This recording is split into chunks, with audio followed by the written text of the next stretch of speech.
Hi అండి, అందరికీ నమస్తే. ఈరోజు నేను మా చిన్న గార్డెన్లోకి అయితే వెళ్ళానండి. కొన్ని ఆకుకూరలు, అదే బచ్చల కూర అండ్ బెండకాయలు, ఒక జామకాయ అయితే కోసుకొచ్చాను. బచ్చలి కూర పప్పులో వేసుకోవచ్చు అండ్ కర్రీ చేసుకోవచ్చు, పచ్చడి చేసుకోవచ్చు అండి. బెండకాయలు అయితే కూర చేద్దాం అనుకుంటున్నాను. అది కూడా సగం ఉడికి ఉడకనట్టుగా. బాగా ఉడికితే పోషకాలు ఏముంటాయి చెప్పండి. అందుకే ఇలా పచ్చి పచ్చిగా వండుకొని తినండి. అంటే మరీ ఎక్కువ పచ్చి కాదండి, ఒక 10 నిమిషాలు పావుగంట వరకు ఉడకనివ్వండి. బెండకాయలు మరీ ఎక్కువ ఉడకాల్సిన అవసరం లేదు, ఎందుకంటే ఇలా పచ్చి కూడా తిన్నారు ఒకప్పుడు.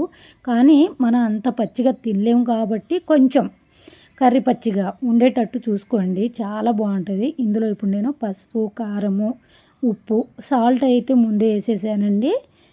తర్వాత ఒక 5 నిమిషాల తర్వాత మగ్గనిచ్చేసి అందులో కొంచెం ఎల్లిపాయ వేసుకుంటే చాలా బాగుంటుందండి.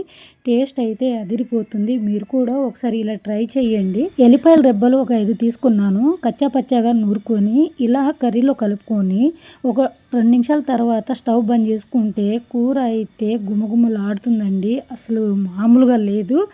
అన్నంలో కలుపుకొని తింటే కూడా అలాగే ఉంటుంది, అంత స్మెల్ వస్తుంది, చాలా బాగుంటుంది. ఇలా ఒకసారి ట్రై చేయండి, చాలా బాగుంటుంది. ఎప్పుడో ఆయిల్లో బాగా డీప్ ఫ్రై చేసి దాన్ని మళ్ళీ ఉప్పు కారం వేసి మళ్ళీ తాలింపు పెట్టి తింటారు. అలా తినకండి, అస్సలు మంచిది కాదండి. పోషకాలు అనేది మొత్తం మాడి మస్ అవుతుంది. అలా మాత్రం అస్సలు చేయకండి. నా కర్రీ నచ్చితే లైక్ చేయండి, షేర్ చేయండి, సబ్స్క్రైబ్ చేసుకోండి. ఓకేనా, బాయ్.